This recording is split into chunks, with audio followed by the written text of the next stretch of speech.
एक घने जंगल में पेड़ की ऊंची डाल पर चिड़िया रानी का सुंदर सा घोंसला था। उसमें उसके 3 नन्हे मुन्ने बच्चे रहते थे। चिड़िया रानी अपने बच्चों से बहुत प्यार करती थी और दिन भर उनके लिए भोजन जुटाने में लगी रहती थी। एक दिन मौसम अचानक बदल गया। घना अंधेरा छा गया और तेज ठंडी हवाएं चलने लगी।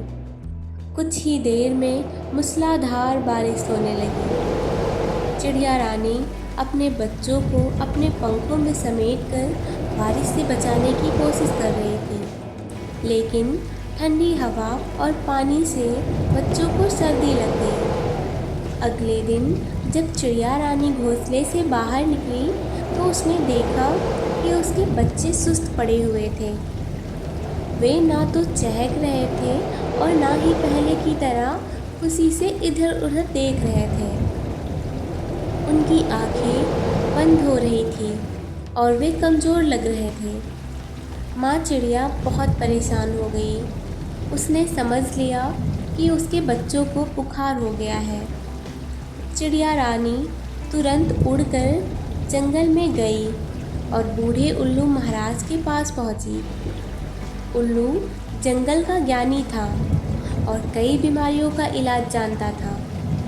चिड़िया ने उसे अपनी परेशानी बताई। उल्लू महाराज ने कहा, बच्चों को जल्दी से तुलसी और शहद का रस दो, इससे उनकी तबीयत ठीक हो जाएगी। चिड़िया रानी भागते हुए जंगल में गई और उसने तुलसी के पत्तियों और मधुमक्खी के छत्ते से थोड़ा सा शहद इकट्ठा किया। वह जल्दी से अपने घोंसले में पहुंची और अपने बच्चों को वह रस पिलाया। अगले 2 दिन तक चिड़िया रानी अपने बच्चों का खूब ख्याल रखी। वह उन्हें गर्माहट देने के लिए अपने पंखों से ढके रहती और समय समय पर तुलसी और शहद का रस पिलाती। धीरे धीरे बच्चों की हालत सुधरने लगी। तीसरे दिन वे फिर से चहचहाने लगे और उनकी चंचलता लौट आई। माँ चिड़िया जब खुश हो गई, उसने राहत की सांस ली और भगवान का शुक्रिया अदा किया।